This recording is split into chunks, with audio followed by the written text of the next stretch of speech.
Sa mga tagapakinig at mga kapuso natin, kasama natin ngayon ang ating Regional Director ng the Department of Public Works and Highways Regional Office 6, si Director Joel Limpenco. Director, si Jonathan Helian Garin po. Live po kayo on air and online dito sa GMA Super Radio Iloilo. Welcome po sa DPWH Region 6, Director Limpenco. Thank you, and listeners of GMA Super Radio. Salamat po. Alam natin, taga Laguna po kayo, no? Pero saan po ang pinaka-huling assignment ni Regional Director Limpenco bago ang assignment natin dito sa DPWH Regional Office 6, Engineer, Director? Oo, ang huling assignment natin, Regional Director ako sa Region 4A, based in Barangay Mayapa, Calamba City. Okay. Sige. Kakaupo lang natin kahapon, pero I don't know kung ano mga instructions ng ating butihing secretary ng DPWH sa pag-upo nyo rito sa DPWH Regional Office 6, Director Limpenco. Isa lang naman ang billing niya sa akin sa pagbutihin ko raw dito. Yes. So, ang isa po sa gusto naming itanong kung ano ng latest update po. Alam ko, na-brief at nabigyan kayo ng idea nitong napakalaking project ng gobyerno natin, iting Panay Guimaras Negros Islands Bridge, no? It was said before na baka ngayong taon mag-start ng construction, but we would like to confer it with you kung matutuloy na ba ito ngayong taon, Director Limpenco.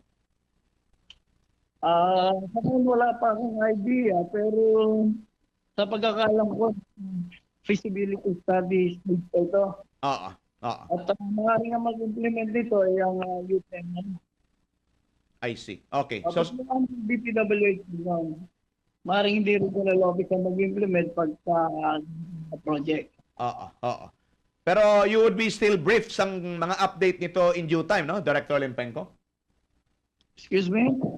Pero magkakaroon pa rin tayo ng latest update nito, ng briefing in the coming days, Director. Later on, bibigyan ko kayo ng full detail. Very good. We appreciate that. Sige. Director, in as far as naman, no, I know may idea ka rin, pero again, kakaupo mo pa lang, alam ko, nagtatanong ka pa ng iba mga update. Itong problema pa natin na isang flyover dito sa Aganan Flyover, no? At ito pang Ungka Flyover na medyo may mga limitations paggamit. I don't know kung ano na ang natanggap ninyo na briefing dito at anong plano natin dito. Kung may plano na ngayon, Director Limpenco.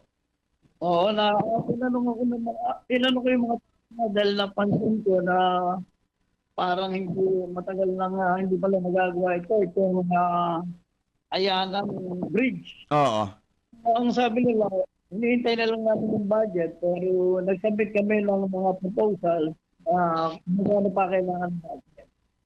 I see. Pero siguro i-follow sa Central Office at baka marilisan ng fund.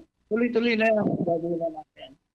Ito pong sa Ungka Flyover, although nagagamit na natin matapos itong ilang mga corrective measures doon, pero may mga plans pa nito para fully magamit natin kasi alam natin may limitations pa itong mga makadaan diyan ng mga sasakyan, Director Limpenco. So parang sa pagkakaalam ko, nagkaroon na ng mga retrofitting dyan. Yeah. So, pasa muna siya. Kaya lang, nililimit lang muna. May mga load limit tayo na appointment. Kasi para hindi siya matulad sa nangyari dito sa Region 2. Yes, tama. Sa overloaded. Pero makaano pa ba tayo, sir? Makagawa ba tayo ng dagdag na corrective measures, structural corrective measures diyan para na magamit in full yan ng iba pang mga sasakyan later on? Anong lagay nito, Director Limpenco? Later on, magpunta kami ng study tungkol dyan. I-refer din namin sa Bureau of Design. Para sigurado tayo sa mga activities na gagawin natin tungkol sa ang fabric yan. Pero ito, sir, sa Aganan Flyover na nakatenga pa ngayon, mga kailan kaya yung budget nito? Marirelease kayang budget nito for retrofitting or corrective measure ngayong 2025? Kailan po, Director? Actually ngayon ay ang sinabi na namin 2026 budget dahil yung 2025 na-release na yan. So, possible 2026 never na sa funding. So sa ngayon, yan lang muna yung sitwasyon ngayon ng ating Aganan Flyover. If that is the case, habang hinintay natin yung budget, Director? Oo, for a while. Ito na muna.